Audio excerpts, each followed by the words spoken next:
Good morning everyone. Hope you are doing all good. So today we are going to discuss a poem Vocation in detail. So let's start. Vocation. On your way to school or market you see many people at work. ठीक है, कब क्या करते हो, कभी अगर आप market जाते हो या स्कूल जाते हो तो रास्ते में आप बहुत सारे लोगों को देखते हो जो काम कर रहे होते हैं. Right. In pairs discuss what you have notice. आपको पेयर में क्या करना है, डिस्कस करना है कि आपने क्या चीज़ नोटिस करी है. देन रीड द पोएम, उसके बाद रीड करना है और उसके बाद इसे अपने पार्टनर के साथ अच्छे से रीड करना है loud. Okay, so let's start. When the gong sounds 10 in the morning and I walk to school by our lane, every day I meet the hawker crying bangles, crystal bangles. There is nothing to hurry him, there is no road he must take, no place he must go, no time when he must come home. I wish I were a hawker spending my day in the road crying bangles, crystal bangles. इसमें क्या होता है कि प्रातः 10 बजे जब घंटा बजता है, गोंग मतलब क्या होता है, जब घंटा बजता है, जब घंटी बजती है. Right. And I walk to school by our lane. And मैं अपनी गली से गुज़र कर स्कूल जाता हूँ. लेन मतलब होता है गली. ठीक है, मैं अपनी गली से गुज़र कर कहाँ जाता हूँ, स्कूल जाता हूँ.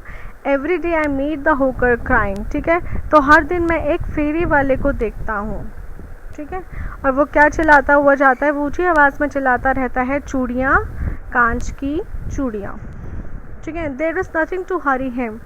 उसे कोई जल्दी नहीं होती है, उसे किसी भी चीज़ की कोई जल्दी नहीं होती है. There is no road he must take. वह किसी भी सड़क पर जा सकता है. No place he must to गो.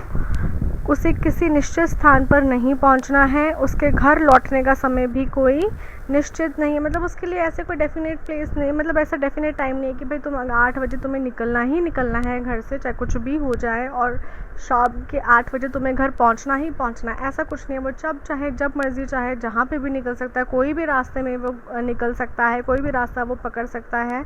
ठीक है, और कभी भी वो घर भाग आ सकता है, क्योंकि ऐसे कुछ रिस्ट्रिक्शंस नहीं है. सो आई विश आई वर होकर. तो वो कहता कि काश मैं भी क्या बनूँ, मैं भी एक फेरी वाला होता, एक हॉकर होता. Spending my day in the road. मैं भी इसी ढंग से जो है रोड में इधर उधर अपना दिन जो है बिताता, और मैं भी चिल्लाता कि कांच की चूड़ियाँ, कांच की चूड़ियाँ. राइट. उसके बाद क्या होता है कि when at 4 in the afternoon I come back from the school. अब वो क्या कहता है कि जब शाम के 4 बजे जब मैं स्कूल से लौटता हूँ, ठीक है, I can see through the gate of that house the gardener digging the ground. अब वो क्या कहता है कि मैं उस घर के गेट के अंदर एक माली को ज़मीन खोदते हुए देखता हूँ. कि क्या कह रहा है कि जब मैं शाम को 4 बजे स्कूल से घर लौटता हूँ तो मैं उस घर के गेट के अंदर एक माली को ज़मीन खोदते हुए देखता हूँ. डिगिंग द ग्राउंड मतलब खोदते हुए.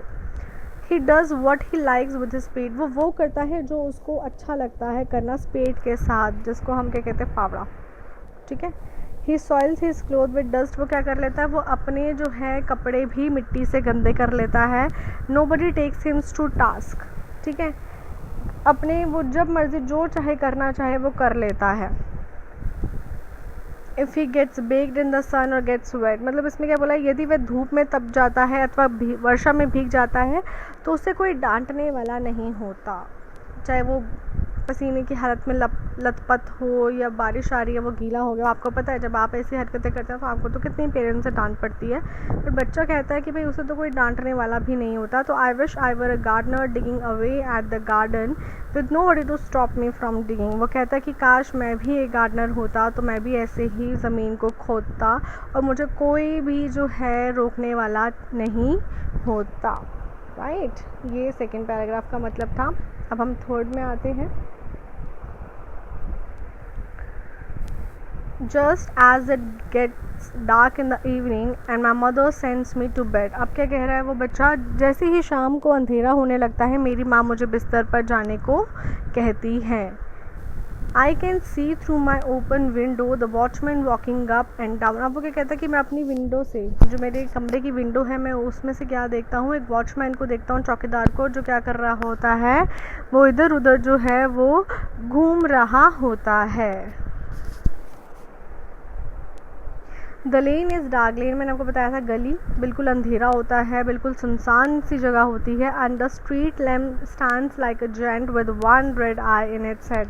और ऐसा क्या लगता है, गली बिल्कुल अंधेरी और सुनसान है, और सड़क का जो लैम्प है, जो स्ट्रीट लाइट आपको पता लगी होती है, किसी दैत्य की भांति दिखता, मतलब एक बहुत ज़्यादा वो होता है ना, कहते हैं जैसे भूत टाइप में एंड ऑल, जायंट से जो होते हैं, तो उसके जैसे जो है वो दिखता है, जिसके सर पर एक ही लाल आंख होती है, मतलब बहुत डरावना जिसको हम कहते हैं। The watchman swings his lantern and walks with his shadow at his side and never once goes to bed in his life। तो क्या होता है, जो चौकीदार होता है अपनी लालटेन झुलाता रहता है इधर से उधर, उसका साया उसके साथ साथ ही रहता है, वह कभी भी नहीं सोता है। I wish I were a watchman walking the street all night, chasing the shadows with my lantern।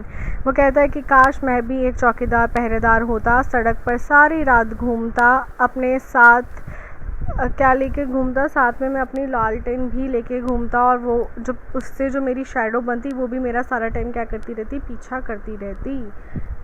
तो मतलब बच्चा ऐसे ही बताता है, जैसे वो मिलता है उस वोकेशन से वो बहुत ज़्यादा जो है इम्प्रेस हो जाता है, और वो वही चीज़ बनने की जो है इच्छा जो है वो जताता है यहाँ पर। आई होप आपको ये समझ में आ गया होगा। अब मैं आपको इसके डिफ़िकल्ट वर्ड्स मार्क करवा दूँ, जिसके मीनिंग्स आपको फाइंड आउट करने हैं on your own. Okay,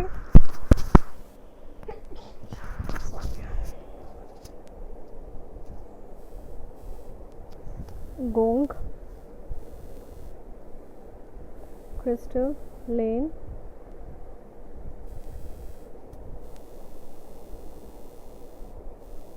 spending, hawker,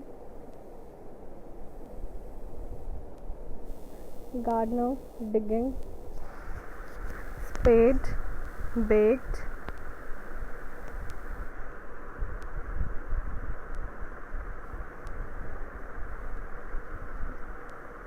giant, shadow, street।